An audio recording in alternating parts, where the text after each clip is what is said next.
In the heart of a quiet, windswept town stood a small café, its windows aglow with the promise of warmth and comfort.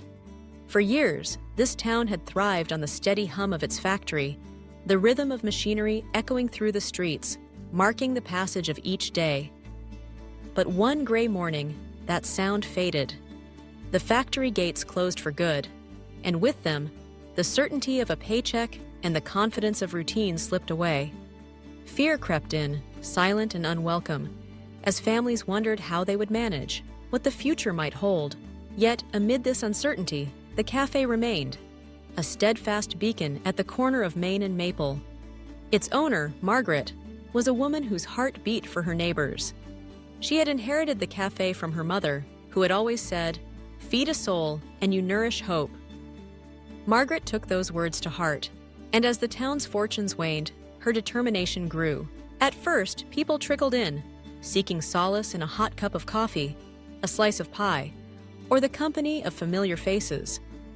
Some came to escape the cold reality waiting at home, others to find comfort in the rituals they had always known. Margaret noticed the changes, the shadows on faces, the worry in their eyes, the way some customers would count their coins twice before ordering. She knew the pain of uncertainty, for she too faced it each day, but Margaret refused to let despair settle. She quietly began to extend credit, keeping careful track in a small notebook tucked behind the counter. For those who couldn't pay, she offered meals anyway, asking only for a promise to settle up when things improved. She never turned anyone away. Children came in after school, their laughter a small spark in the gloom, and Margaret always seemed to find an extra cookie or a mug of cocoa for them. Word spread quickly. The cafe became more than just a place to eat. It became a sanctuary, a gathering place where hope flickered gently. Margaret organized community dinners on Fridays, serving steaming bowls of soup and fresh bread to anyone who arrived.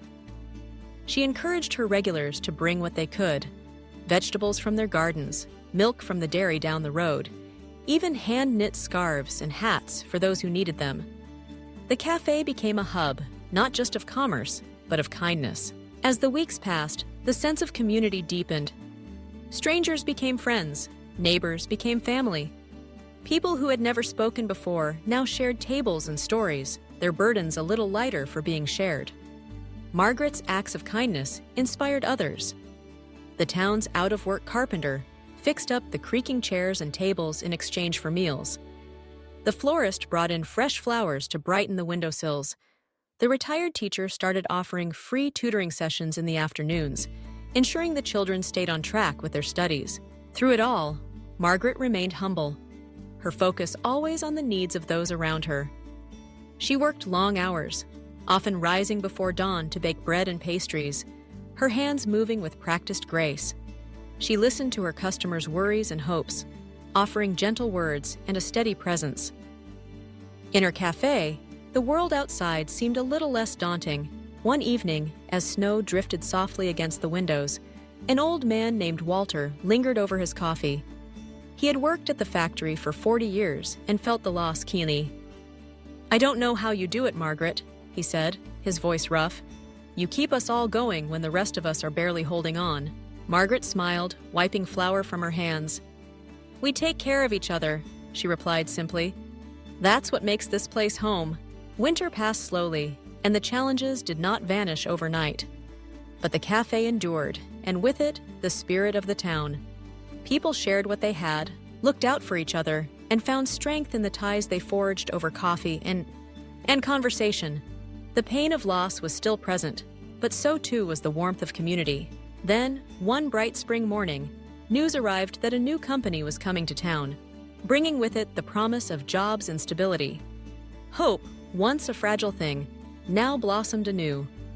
There were hugs and tears, laughter and plans for the future. Through it all, Margaret's Cafe remained the heart of it all, a symbol of resilience and compassion. As the town recovered, people remembered those long, dark months. They remembered how Margaret's kindness had fed them, not just with food, but with hope. The cafe continued to thrive, its tables always full, its windows always glowing. Margaret's little notebook of debts grew thinner as people paid her back, some with money, others with gifts or acts of service. But in truth, Margaret never counted the cost. For her, the true measure of success was not in the coins collected, but in the lives touched, the friendships formed, and the hope restored.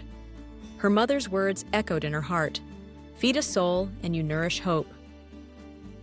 In a town battered by loss, Margaret had done just that.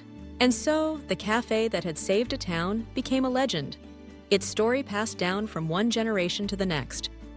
Children who grew up sipping cocoa at its tables came back as adults, bringing their own children, their own stories. The memory of those hard times endured, but so too did the lesson that even in the darkest days, a single act of kindness can light the way. Long after the factory's closure was a distant memory, people spoke of Margaret and her cafe with gratitude.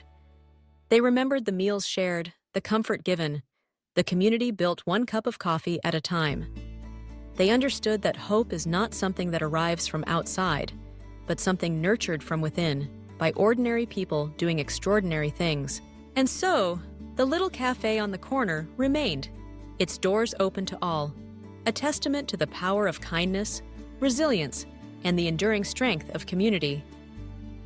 In the heart of that small town, hope was never truly lost. It had simply found a new home.